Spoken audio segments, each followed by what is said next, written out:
Hello everyone, welcome to Zim Reads. Today we're going to jump into a book review and I think it's going to be great. So let's get started.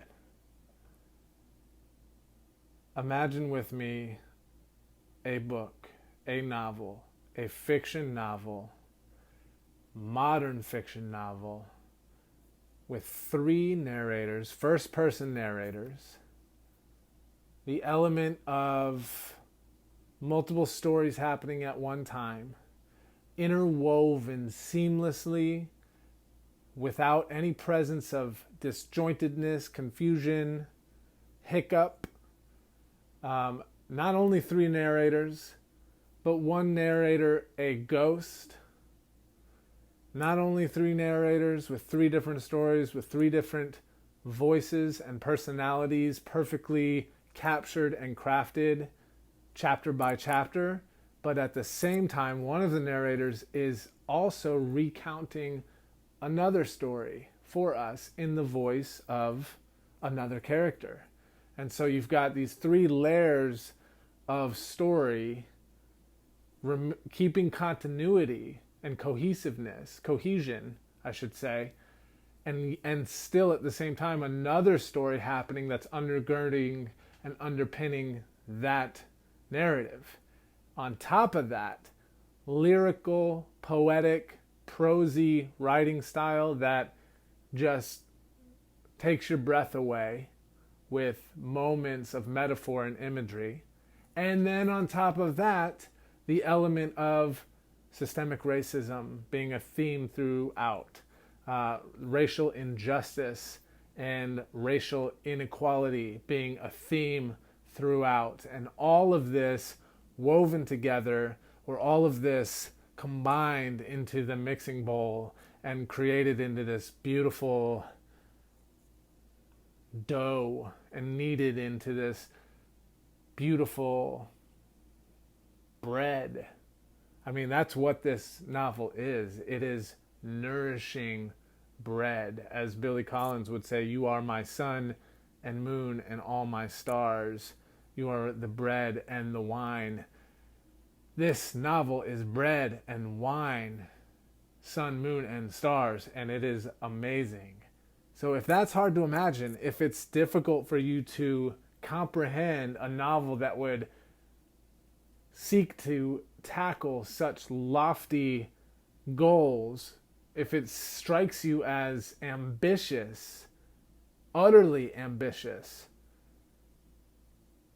and maybe impossible to even exist, I'm here to tell you today it does exist in the form of the 2017 National Book Award winner, New York Times bestseller, Sing Unburied, Sing by Jesmyn Ward.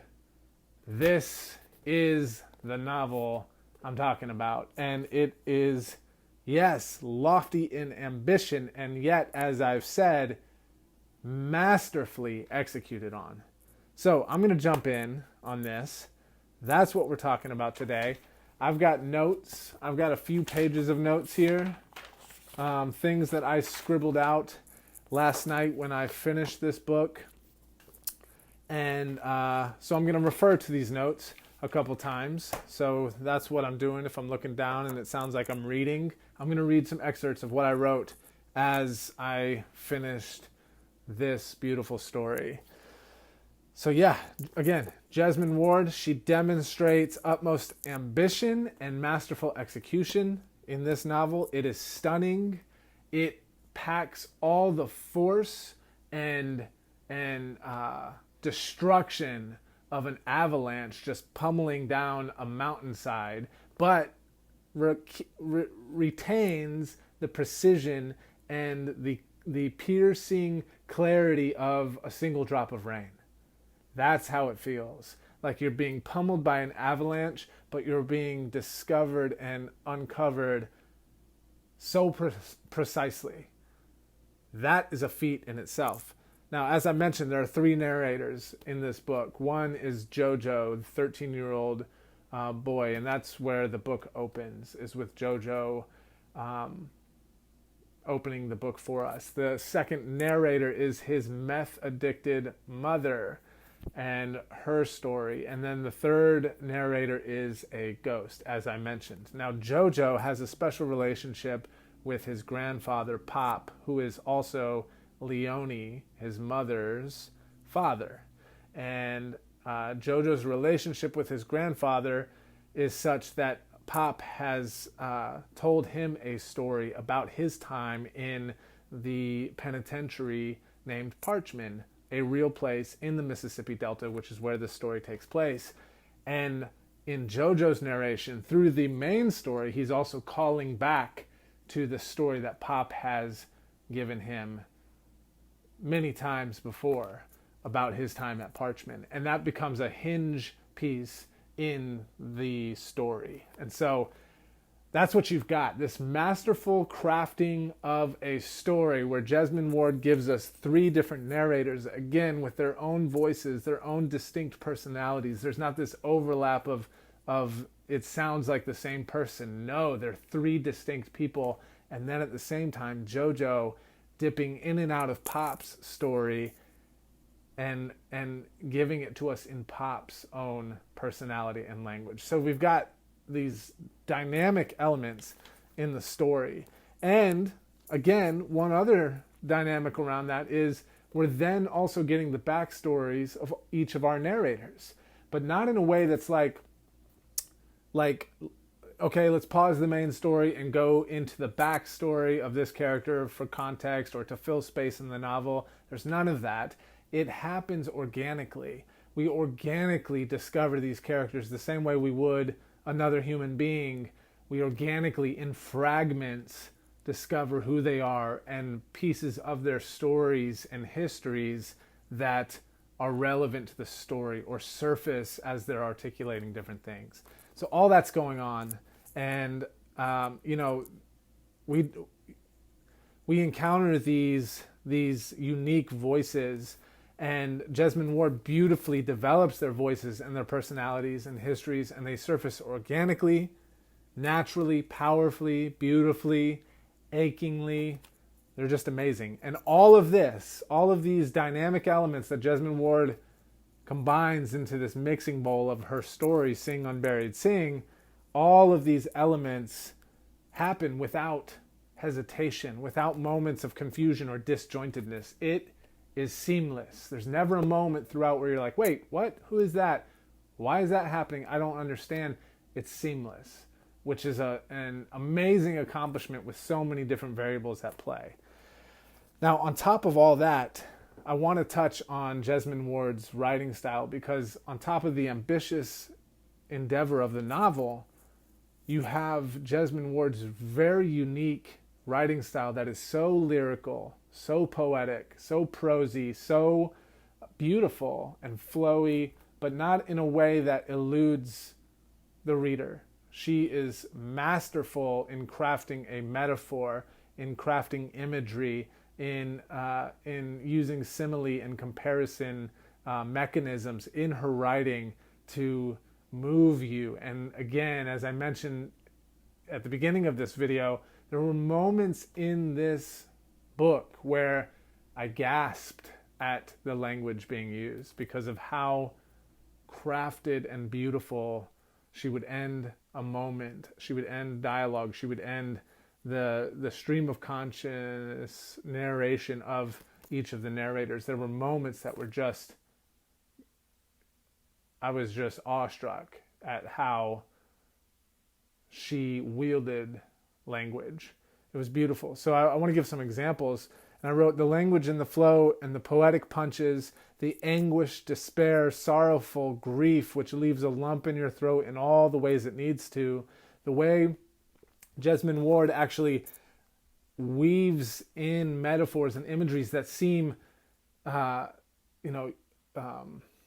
connected to the region that she's writing about. She's not like drawing, it doesn't seem to me that she's drawing metaphor and imagery from other contexts, other time periods, other regions. She seems to distill this region into metaphor in so many ways. And one example would be she compares one character's hands to husks from corn cobs. One character's body folds over like a kite falling from the sky. At one point, the horizon opens up like a shucked oyster shell. One character's fingernails, which used to be clear, are now seashells, soft-pitted and yellow. And then in one breathtaking second in the novel, the sun bears down on us, burning me and Kayla, her to peanut butter, me to rust. Jesmyn Ward is a master in the lyrical voice. It's just stunning what she does. Those are just a few excerpts. That's happening all throughout. Even on page 1, I think Jojo says to us, better for grandma ma'am to sleep, because the chemo done dried her up and hollowed her out the way the sun and the air do water oaks. There's just so many moments like that will stun and startle and stagger. So the question of what is the story about? I'm not going to jump in to try and articulate to you the storyline and what's going on and what drives this story, because what I'm hoping is that my articulation of what Jesmyn Ward is doing, the ambition that she pursues in this novel, how lyrical and poetic her language and writing are, that my enthusiasm about those things would spark something in you and cause you to run out and get this book. And I don't want to give anything away, not even like basic plot line, because I want you to experience it how I did. So I want to protect that for you. But what I do want to articulate is what I believe it's about thematically, because I think that it's really important, and I think it also supports the conversation that I'm having right now around how masterful this novel is. So thematically, I believe that this book is about haunting and being haunted by the past, and the present being impacted by the past, and our negligence in dealing with the past, and how not dealing with the past truly leaves us haunted by it and leaves us impacted by it. So there's something that James Baldwin, civil rights activist, novelist, wonderful human being who I love and adore, who passed away in 1987, something that he said often of the systemic racism in our society, of America.